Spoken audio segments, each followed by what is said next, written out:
So I'm back in the Peak District today. My plan is to do a circular route. I think it's about 12 kilometres. I'm gonna hit Bleaklow Head and Higher Shelf Stones. That's the plan for today. So for those of you that don't know, I turned 40 at the very end of last year in December, and for my 40th year I set myself the challenge of summiting 40 mountains.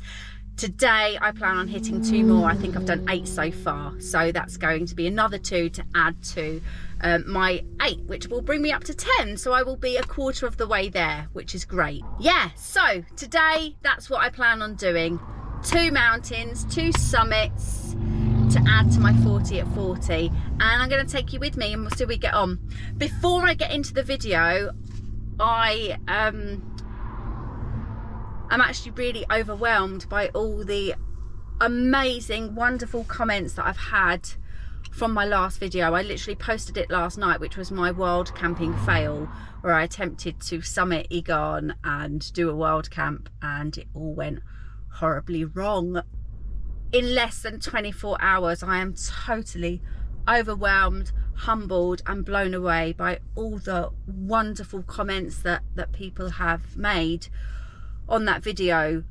I haven't had time to respond to any of them yet, but I will make time to respond to every single one of you because it's touched my heart a little, and it was just really heartwarming. So thank you to anyone who's taken the time to like, comment, subscribe, whatever. It really does mean a lot to me, so thank you.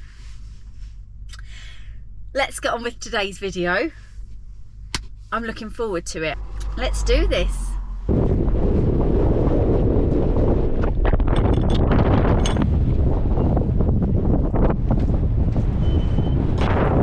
we're off.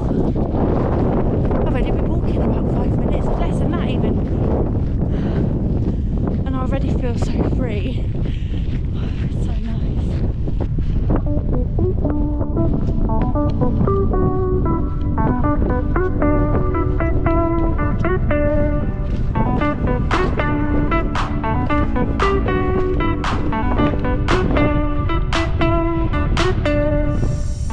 I've got to say, I severely underestimated the Peak District.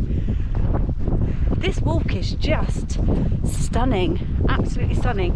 It's the old Roman road, and I took it off of Snake Pass, and it's following this little stream down this valley, and it's just absolutely stunning.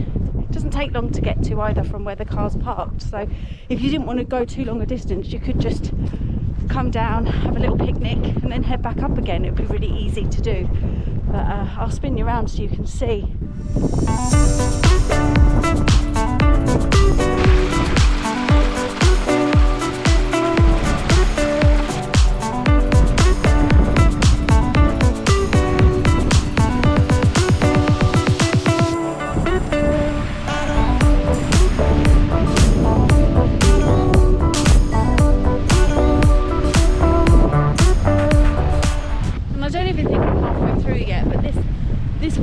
This first section has been so enjoyable, right up my street.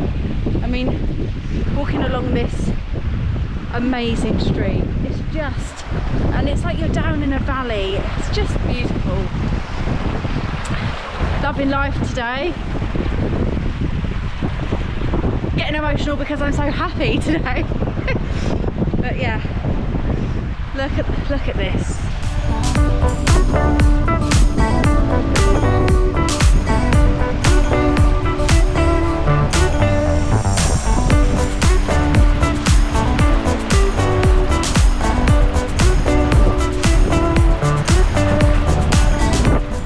So I came to a possible exit along my journey just up there. You can turn left, but I was coming from the other way, so it would have meant me turning right up there. It's just before this little building, and that takes you up to Higher Shelf Stones. But what I'm going to do is I'm going to go down here, up and around, up onto here, I think. And I think there's something called Dog Rock over that way. So We're at the start of the incline. It's been fairly flat up until now. In fact, it's even been downhill. But it's been a while since I've done a proper good hike. 2 or 3 weeks at least. So I've got a feeling this is going to hurt. I think that's going to be the steep bit of the incline over now. So I thought before I carry on, I'm going to sit down, have some lunch and a little break, and yeah, then crack on. Here's the views.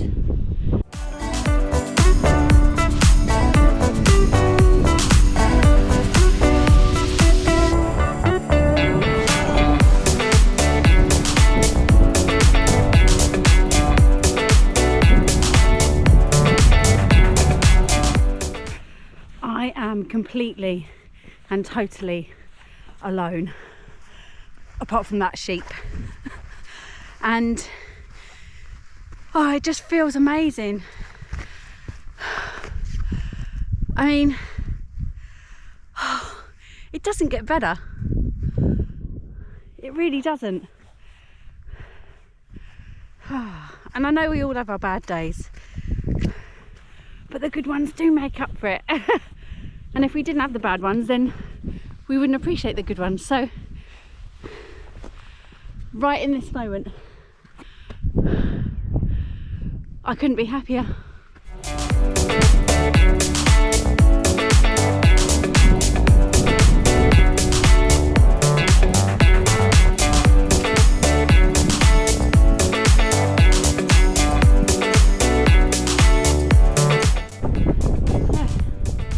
I've made it to a place called Dog Rock.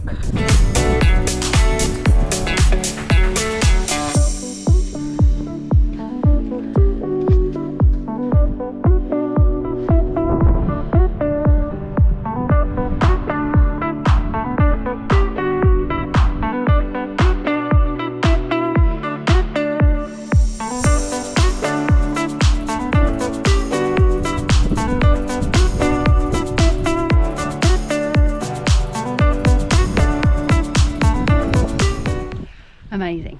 So recently there was a debate on one of the Facebook pages that I'm part of, talking about YouTubers and some people's annoyance of when they walk off into the distance because they know that they've got to come back and get their camera. And when I first started doing this, I was like, I'm not going to be one of those people. I'm not going to do that. It was an interesting debate, and it really gets some people annoyed. But I suppose you do it for visual effect. Someone was saying it's because we're all really self-absorbed, and maybe we are recording ourselves doing things, but I like to think that that's not the majority of people's intentions behind it. For me, I share it because it actually encourages me to do more, because it holds me accountable, so I'm pushing myself a little bit more and hopefully inspiring other people to get outside, because it does help with your emotions and mental health and all of those things. So I just think we're not supposed to be surrounded by concrete buildings. We should be outdoors enjoying this. This is where we're meant to be. So I'm rambling, waffling, but still. So I'm interested to know, do you guys find it annoying when you see YouTubers or you're watching videos and you see the people walking off?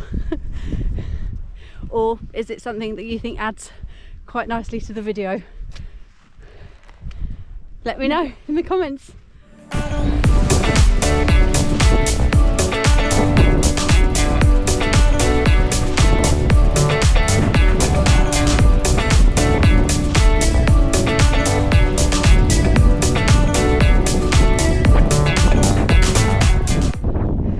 So now there is no path. We're just kind of walking along this.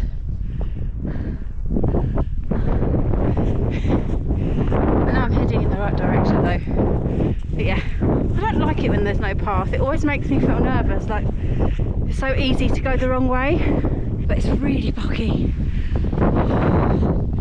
So I keep having to like detour to avoid the bog. But I'm nearly there now. So when I first got here, because it's not like an obvious peak, I was just surrounded by big boulders. I don't know where the summit is. And then I saw this pile of stones and a big thin, what looks like a rod from over there, hanging out of it. That's got to be it. Let's hope so anyway. Note to self, research what the actual summit looks like next time.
And had a choice to do higher shelf stones or head back to the car, and I made the decision to head back to the car, and I'm really proud of myself because I'm learning to listen to my body.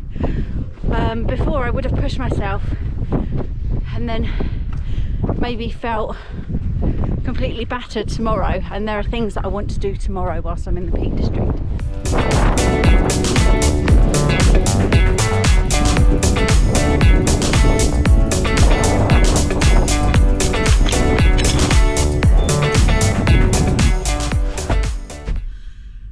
Made it back to the car. Oh my god, that last stretch, oh my god, it felt like it went on forever, and it was bitter because I suppose because it was just an expanse of land. You're not in a valley, there's no hills to protect you. It was just cold and really bitter. But I'm back at the car. What a beautiful walk, by far my favourite so far. I can't tell you why yet though. I think I need some time to reflect on that. Bleaklow was a little underwhelming. I was a bit disappointed by the summit of that, if I'm completely honest. Not to sound unappreciative, but the rest of the walk, yeah, I would definitely do that again or recommend it. So I'm going to say that that was a 17-kilometre walk in the end. Get out there, do it. Life is for living. I feel like a bit of a hypocrite saying that though, when I spent yesterday sitting at home crying.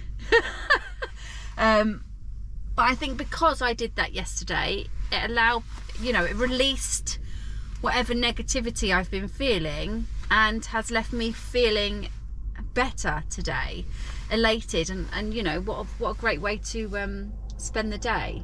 So I think it's important to have a balance of both, really. If you've watched this, thank you so much, and I'll see you next time.